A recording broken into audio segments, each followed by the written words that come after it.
അന്യ സംസ്ഥാനങ്ങളിൽ പോയി അലയേണ്ട. +2 കഴിഞ്ഞ നിർധന യുവതികൾക്ക് മെഡിക്കൽ രംഗത്ത് ഒരു ജോലി. പണം വേണം, പണത്തിന് പഠനം വേണം.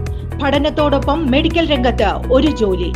യൂണിവേഴ്സിറ്റി അംഗീകൃത CTDS കോഴ്സുകൾ, 28 വർഷത്തെ സേവന പാരമ്പര്യവും 10,000 യുവതികൾക്ക് കൈത്തൊഴിലും ഭാവിയും കൈമുതലാക്കി ഉയർത്തിയ വടക്കാഞ്ചേരിയിലെ ഏക സ്ഥാപനം Sreekrishna college for health care and media studies. All Kerala licensed wireman association Thrissur ജില്ലാ കമ്മിറ്റിയുടെ യോഗം ചേർന്നു. പൈങ്കുളം ഗ്രാമീണ വായനശാലയിൽ വെച്ച് തൃശൂർ ജില്ലാ കമ്മിറ്റിയുടെ യോഗം സംസ്ഥാന ജനറൽ സെക്രട്ടറി സുനിൽകുമാർ ഉദ്ഘാടനം നിർവഹിച്ചു. പ്രസിഡന്റ് രാമചന്ദ്രൻ അധ്യക്ഷത വഹിച്ചു.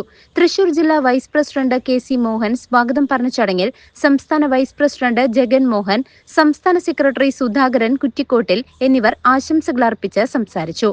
അനധികൃത വയറിംഗ് നിർത്തലാക്കുക, വൈദ്യുതി സുരക്ഷയ്ക്കായി ELCB നിർബന്ധമാക്കുക, KECBയിൽ വർക്കർ തസ്തികയിലേക്കുള്ള നിയമനങ്ങളിൽ ലൈസൻസുള്ള വയർമാൻ, സൂപ്പർവൈസർ, കോൺട്രാക്ടർമാർക്ക് പരിഗണന നൽകണം എന്നീ ആവശ്യങ്ങൾ തൃശൂർ ജില്ലാ കമ്മിറ്റി യോഗത്തിൽ ആവശ്യപ്പെട്ടു. യോഗത്തിൽ ജില്ലാ IT കോർഡിനേറ്റർ ഹംസ ചേലക്കര നന്ദി അർപ്പിച്ചും സംസാരിച്ചു. News desk CCV.